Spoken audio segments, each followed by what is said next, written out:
అశ్రుతాయువుపై ధర్మరాజు యుద్ధంలో గెలవాలనే దుర్యోధనుడి సైన్యమంతా వెనక్కు తిరిగి పారిపోసాగింది. ఇంతే పారిపోయింది. ధర్మరాజు విజృంభించాడు. రథ సారథిని చంపాడు. నీ సైన్యాన్ని నాశనం చేస్తున్నాడు. మరొక వైపున శేకితానుడు కృపాచార్యుని ఎదిరించాడు. సేనలు చూస్తుండగానే బాణాలను ప్రయోగించి ఆయన కప్పేశాడు. అప్పుడు కృపాచార్యుడు శేకితానుడి బాణాలన్నిటిని నిరోధించాడు. రెక్కలు గల బాణాలను ప్రయోగించి శేకితానుడిని గాయపరిచాడు. వెంటనే మరొక బల్లంతో శేకితానుడి విల్లును విరిచేశాడు. వెంటనే శేకితానుడు రథసారథిని పడగొట్టేశాడు. అప్పుడు శేకితానుడు వేగంగా రథం నుండి కిందికి దూకి గదను పట్టుకున్నాడు. పరిగెత్తటం పట్టుకోవటం. అతడు వేగంగా పరిగెత్తి తన గదతో కృపాచార్యుడి గుర్రాలను సారథిని కూడా పడగొట్టాడు. అప్పుడు కృపాచార్యుడు నేల మీద నిలబడి 16 బాణాలను శేకితానుడిపై ప్రయోగించాడు. ఆ బాణాలు శేకితానుడికి గుచ్చుకొని గాయం చేసి నేల మీద పడ్డాడు శేకితానుడు. అందుకు శేకితానుడు కోపించి కృపుడిని చంపాలని సంకల్పించాడు. కింద పడ్డాడంటే మళ్ళీ చంపాడని పదికి లేచాడా? వృత్రుడిపై విజృంభించిన ఇంద్రుడిలాగా కృపాచార్యుడిపై గదను విసిరేశాడు. ఇప్పుడే కింద పడ్డాడని అప్పుడే ఇంద్రుడైపోయాడు. కృపుడు ఆ పెద్ద గద తన మీదని పడటాన్ని చూసి వేల కొద్ది బాణాలతో దాన్ని నివారించాడు. అది వచ్చి పడుతుందేమో అనుకుంటే వేల కొద్ది బాణాలు వేశాడు. తర్వాత ఆ ఇద్దరు కత్తి యుద్ధం చేసుకున్నారు. ఒకరినొకరు గాయపరుచుకున్నారు. ఇద్దరు నేల మీద పడిపోయారు. ఇద్దరు అలిసిపోయి కొద్దిసేపు కదలకుండా ఉండిపోయారు. సావలేదు, ఉండిపోయారు. అప్పుడు శేకితానుడి సోదరుడైనటువంటి కరకర్షుడు అన్నగారు ఈ స్థితిలో ఉండటాన్ని చూసి వేగంగా అక్కడికి వచ్చాడు. శేకితాసురుడిని తన రథం మీదకి ఎక్కించుకున్నాడు, పక్కకు తీసుకొని వెళ్ళాడు. అదేవిధంగా నీ బావమరిది శూరుడైన శకుని అక్కడికి వచ్చాడు. ఇప్పుడు వచ్చాడు శకుని. కృపాచార్యుని వేగంగా తన రథంపైకి ఎక్కించుకున్నాడు, మరో పక్కకు తీసుకొని వెళ్ళాడు. మరొక వైపున దుష్టకేతువు కోపించి భూరిశ్రవుని ఎదిరించాడు. 90 బాణాలను ప్రయోగించి భూరిశ్రవుడి వక్షస్థలంపై కొట్టాడు. అప్పుడు భూరిశ్రవుడు గుండెలపై గుచ్చుకున్న బాణాలతో మధ్యాహ్న కాలంలో ప్రకాశించే సూర్యుడిలాగా వెలిగిపోయాడు. గుచ్చుకున్న వాడిని కూడా అంతగా పొగుడుతున్నారు. భూరిశ్రవుడు కోపించి దృష్టకేతు యొక్క గుర్రాలను సారథిని చంపేశాడు. దృష్టకేతువు రథాన్ని ముక్కలు చేసి రథహీనుణ్ణి చేశాడు. అప్పుడు దృష్టకేతువు శతానికుడి రథాన్ని ఎక్కాడు. అలా వారి యుద్ధం సాగింది. మరొక వైపున చిత్రసేనుడు, వికర్ణుడు, దుర్మర్షణుడు అనేటువంటి ఈ ముగ్గురు రథికులు ఇంకో చోట జరుగుతున్నది. బంగారు కవచాలను ధరించి అభిమన్యుడి మీదకు దాడి చేశారు. వారి యుద్ధం అతి భయంకరంగా సాగింది. వాత, పిత్త, కప లక్షణాలతో శరీరం పోరాడినట్లుగా ఆ ముగ్గురితోనూ అభిమన్యుడికి భీకరమైన యుద్ధం జరిగింది. వాత, పిత్త, కప రూపంలో వచ్చేసింది వాళ్ళకి. ఆ యుద్ధంతో అభిమన్యుడు నీ కొడుకులను రథహీనులుగా చేశాడు. భీముడి ప్రతిజ్ఞను తలుచుకొని వారిని చంపకుండా విడిచిపెట్టాడు. ఏం చేస్తావు దీనికి? ఇది భీష్ముడు చూశాడు. ఆయన గుర్రాలపైన, ఏనుగులపైన, రథాలపైన ఉన్న 100 కొద్ది రాజులతో కలిసి నీ కుమారులను రక్షించాలని అభిమన్యుడి మీదకు వేగంగా వెళ్ళాడు. అది చూసి అర్జునుడు కృష్ణుడితో ఇలా అన్నాడు, ఓ ఋషికేశ, ఆ రథాల గుంపు ఉన్న చోటికి నా గుర్రాలను నడిపించు. అక్కడ అస్త్ర నిపుణులైనటువంటి శూరులు లెక్కకు మించున్నారు. వీరు మన సేనను చంపకూడదు. ఆ విధంగా రథాన్ని నడిపించన్నాడు. అర్జునుడు అలా అనగానే కృష్ణుడు తెల్లని గుర్రాలు గల ఆ రథాన్ని రణభూమిలోకి ముందుగా ఉరికించాడు. అర్జునుడు కోపించి నీ సేనల మీదకు రాగానే నీ సేనలో తీవ్రమైన ఆహాకారం చెలరేగింది. అర్జునుడు భీష్ముడిని రక్షిస్తున్న ఆ రాజులను సమీపించి సుశర్మతో ఇలా అన్నాడు, ఓ సుశర్మ, నువ్వు గొప్ప యోధుడవు. పాండవులతో పూర్వం నుండి నువ్వు శత్రుత్వం కలిగి ఉన్నావు. నీకు పూర్వం నుండి పాండవులంటే పడదు కదా, కనుక నీ అవినీతిని తగిన దారుణమైన ఫలితం ఈరోజు నీకు లభిస్తుంది. ఎప్పుడో మరణించిన నీ తాతలను నేను నీకు ఈరోజే చూపిస్తాను అన్నాడు అర్జునుడు. ఆ మాటలను సుశర్ముని విని కోపించాడు. రాజులను చుట్టూ నిలుపుకున్నాడు.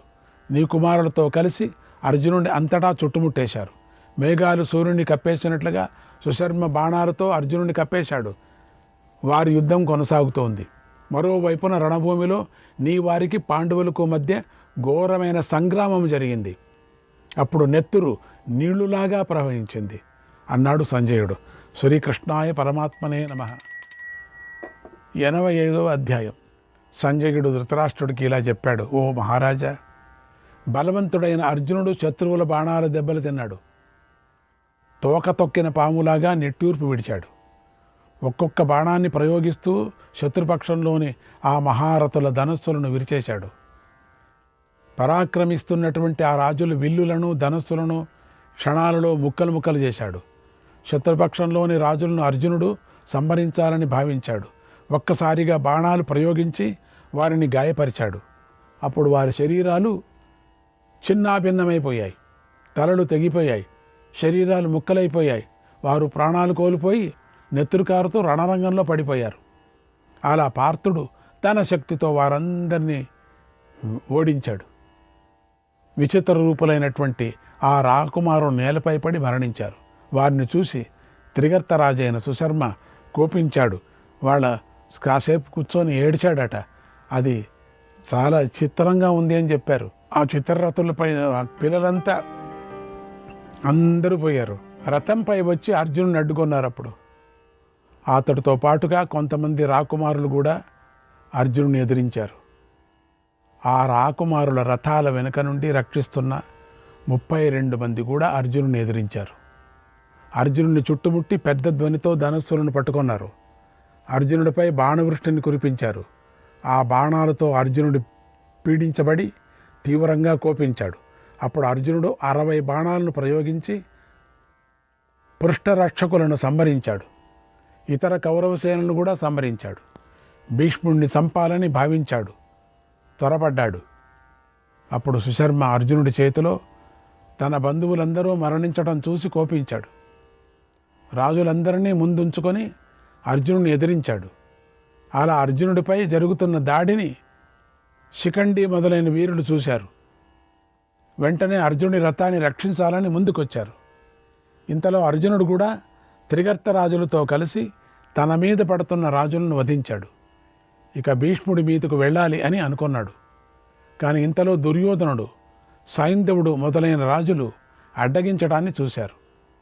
వారి ప్రయత్నాన్ని గమనించి వెంటనే ఒక ముహూర్త కాలంలో వారిని తన బాణాలతో అడ్డగించాడు. సైంధవుడు మొదలైన రాజులను అక్కడే విడిచి ధనుర్బాణాలను పట్టుకొని భీష్ముడి వైపు వేగంగా వెళ్ళాడు. భీష్ముడు కూడా పాండవ రథికులను వారిని విడిచిపెట్టి అర్జునుడి వైపుకు వచ్చాడు. మరొక వైపున ధర్మరాజు తన మీదకు వచ్చినటువంటి శల్యుణ్ణి విడిచిపెట్టి భీముడు, నకుల, సహదేవులతో కలిసి భీష్ముడిపైకి యుద్ధానికి దాడి చేశాడు. అలా శ్రేష్ఠులైన పాండుకుమారులందరూ ఒక్కటై అక్కడికి వచ్చినా భీష్ముడు ఏమాత్రమూ కంగారు పడలేదు. అందరూ ఒక్కపారు వచ్చారు. ఎప్పుడు అర్జునుడు వెళ్ళాడో ఇక లాభం లేదు, ఖండితంగా అర్జునుడు చేస్తాడు భీష్ముడితో అని ఒక్కొక్కరుగా పరిగెత్తుకొని వచ్చారు పాండవులంతా కూడా. ఇంతలో జయద్రథుడు ముందుకు వచ్చి తన బాణాలతో ఆ మహారథుల ధనస్సులను ఖండించాడు. దుర్యోధనుడు, ధర్మరాజు, భీముడు, నకుల, సహదేవులను, కృష్ణార్జునులను అగ్నిలాగా ప్రకాశించే బాణాలతో కొట్టాడు. మరోవైపు నుంచి తీవ్రంగా కోపించిన కృపుడు, శల్యుడు, శలుడు, చిత్రసేనుడు ఒక్కటై బాణాలతో పాండవులను పీడించారు.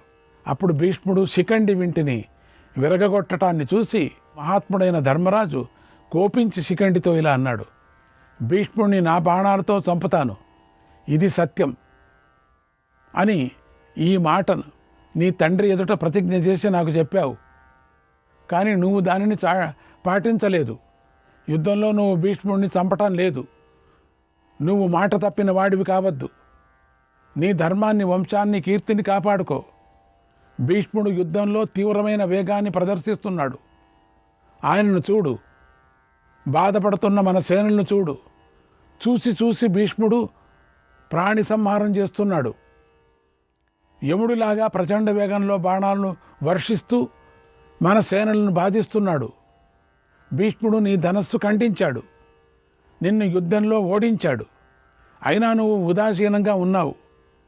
ఇప్పుడు బంధువులను, సోదరులను విడిచి ఎక్కడికి వెళతావు? నీ పని తగింది కాదు. ఓ ద్రుపద కుమారా, భీష్ముడి అనంత పరాక్రమాన్ని చూడు. భయపడి భంగపడి పారిపోతున్న సైన్యాన్ని చూడు. నువ్వు నిజంగా భయపడినట్టున్నావు. నీ ముఖకాంతి వెలవెలపోతుంది. అర్జునుడు ఈ మహాసంగ్రామంలో ఎక్కడో చిక్కుకొని ఉన్నాడు. అతడు ఎక్కడున్నాడో ఇప్పుడు తెలియడం లేదు. నువ్వు భూమండలాల్లో ప్రసిద్ధి చెంది ఉన్నావు. అటువంటి నువ్వే ఈ సమయంలో భీష్ముడికి భయపడటం వింతగా ఉంది అన్నాడు.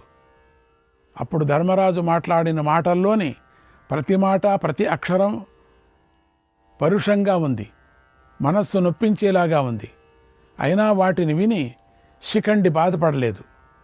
ఆజ్ఞగా స్వీకరించి భీష్ముడిని త్వరగా చంపటానికి ప్రయత్నించాడు. భీష్ముడిపైకి దాడి చేశాడు. వెంటనే శల్యుడు శిఖండిని ఎదుర్కొన్నాడు. శల్యుడు వచ్చాడు మధ్యలో.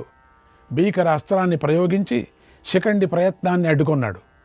అప్పుడు శిఖండి ప్రళయాగ్నిలాగా మీదకొస్తున్నటువంటి ఆ అస్త్రాన్ని చూసి ఏమాత్రమూ కంగారు పడలేదు. శల్యుడి అస్త్రాన్ని తప్పించుకొట్టడానికి మరో అస్త్రాన్ని ధరించాడు. అది అతి భయంకరమైన వారుణాస్త్రం. దానిని శిఖండి ప్రయోగించాడు. అది శల్యుడి అస్త్రాన్ని బద్దలు చేసింది. దానిని రాజులు, ఆకాశంలో నిలబడిన దేవతలు చూసి ఆశ్చర్యపోయారు. మరోవైపున భీష్ముడు ధర్మరాజు యొక్క విచిత్రమైన ధనస్సును, ధ్వజాన్ని ఖండించాడు. అప్పుడు ధర్మరాజు భయపడ్డాడు.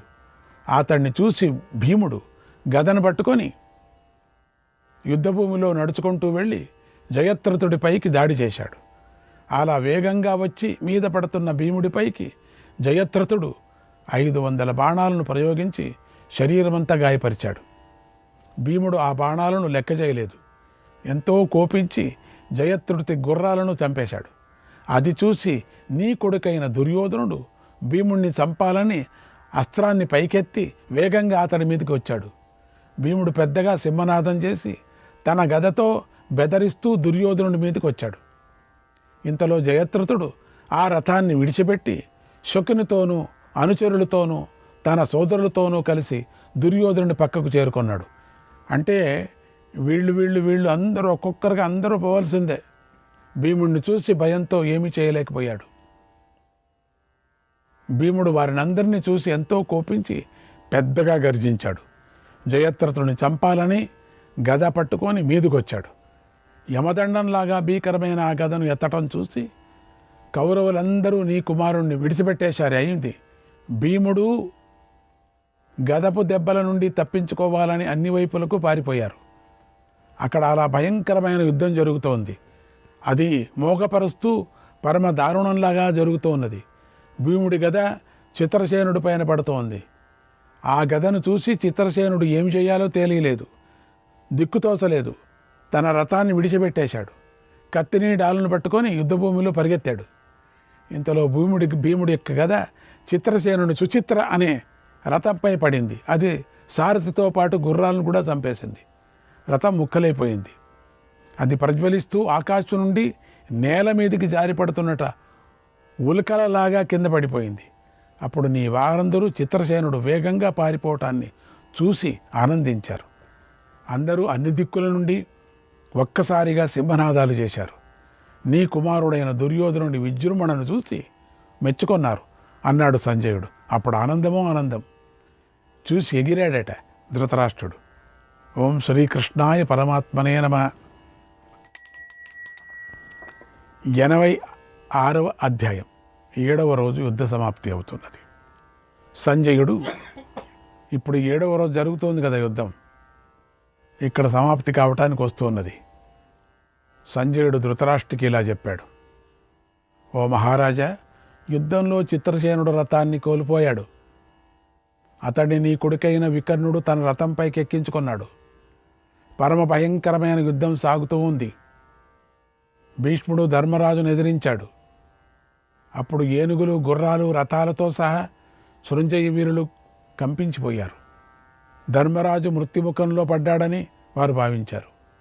ధర్మరాజు కూడా నకుల సహదేవులతో కలిసి భీష్ముడిని ఎదిరించాడు. వేల కొద్ది బాణాలతో భీష్ముడిని కప్పేశాడు. ఆ 1000 బాణాలను భీష్ముడు ముక్కలు చేశాడు. అర్ధ నిమిషంలో భీష్ముడు బాణాలను వలలాగా ప్రయోగించి ధర్మరాజును కనిపించకనీయకుండా చేశాడు. అందుకు ధర్మరాజు కోపించి భీష్ముడిపైకి సర్పం వంటి బాణాన్ని ప్రయోగించాడు. ఆ బాణం తన వద్దకు చేరకముందే భీష్ముడు దానిని మరొక బాణంతో ముక్కలు చేశాడు. ఆ బాణం మృత్యువు వంటిది. అది భయంకరమైన బాణం. దాన్ని భీష్ముడు ముక్కలు చేశాడు. మరిన్ని బాణాలను ప్రయోగించిన ధర్మరాజు గుర్రాలను చంపేశాడు. అయినా ధర్మరాజు ఆ రథం మీదే నిలబడి శక్తి ఆయుధాన్ని విసిరేశాడు. అది చూసి భీష్ముడు తన బాణాలతో దాన్ని ముక్కలు చేశాడు. వెంటనే ధర్మరాజు తన రథాన్ని విడిచి నకులుడి రథాన్ని ఎక్కాడు. అప్పుడు భీష్ముడు ఎంతో కోపించి నకుల సహదేవులపై కూడా బాణప్రయోగాలు ప్రయోగించి వారిని కప్పేశాడు. అది ధర్మరాజు సహించలేకపోయాడు. భీష్ముడిని సంహరించాలని తీవ్రంగా ఆలోచించాడు. తన చెంత ఉన్న రాజులను చూసి భీష్ముడిని చంపండి అని ప్రోత్సహించాడు. ఆ రాజులందరూ ధర్మరాజు ఆజ్ఞ పాటించి భీష్ముడిని తమ రథాలతో చుట్టుముట్టారు. అప్పుడు భీష్ముడు ఆ మహారథులను పడగొట్టాడు. అలా ఆ యుద్ధం పరం భయంకరంగా జరుగుతూ ఉండగా సకల సేనలతోనూ తీవ్రమైన ఘర్షణ ఏర్పడింది. వారి వ్యూహాలు భిన్నమైపోయాయి. శిఖండి భీష్ముడిని సమీపించి వేగంగా పరిగెడుతూ నిలబడు అని గట్టిగా అరిచాడు. భీష్ముడు ఆ శిఖండిని శ్రీగా భావించాడు. అతన్ని లెక్క చేయకుండా శృంజయుల వైపుకు వెళ్ళాడు.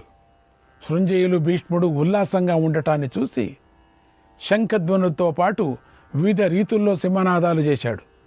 తప్పించుకుంటున్నాడు. ఇంతలో సూర్యుడు పశ్చిమ దిక్కుగా వాలిపోతుండగా యుద్ధం మరీ భీకరంగా సాగింది. ధృష్టద్యుమ్నుడు ఆ యుద్ధంలో నీ వారిని చంపసాగాడు. అప్పుడు నీ సేనల్లో తీవ్రమైన ఆక్రందన ఏర్పడింది. ఆ ఘోర నినాదాలు విని వీరులైన విందానువిందులు వచ్చి ధృష్టద్యుమ్నుడిని ఎదిరించారు. వారిద్దరూ వేగంగా ధృష్టద్యుమ్నుడి గుర్రాలను చంపేశారు. బాణాలతో ధృష్టద్యుమ్నుడిని చంపివేశారు. అప్పుడు ధృష్టద్యుమ్నుడు వేగంగా రథం దిగి సాత్వికి రథాన్ని ఎక్కాడు. మరొక వైపున ఉన్నటువంటి ధర్మరాజు గొప్ప సేనతో కలిసి వేగంగా ఆ అవంతి సోదరుల దగ్గరకు వచ్చి యుద్ధానికి దిగాడు. అది చూసి నీ కుమారుడైన దుర్యోధనుడు కూడా తన పక్షంలో ఉన్న విందానువిందులను రక్షించాలని వారి దగ్గరకు వచ్చి వారికి రక్షణగా నిలబడ్డాడు. శ్రీకృష్ణాయ పరమాత్మనే నమః.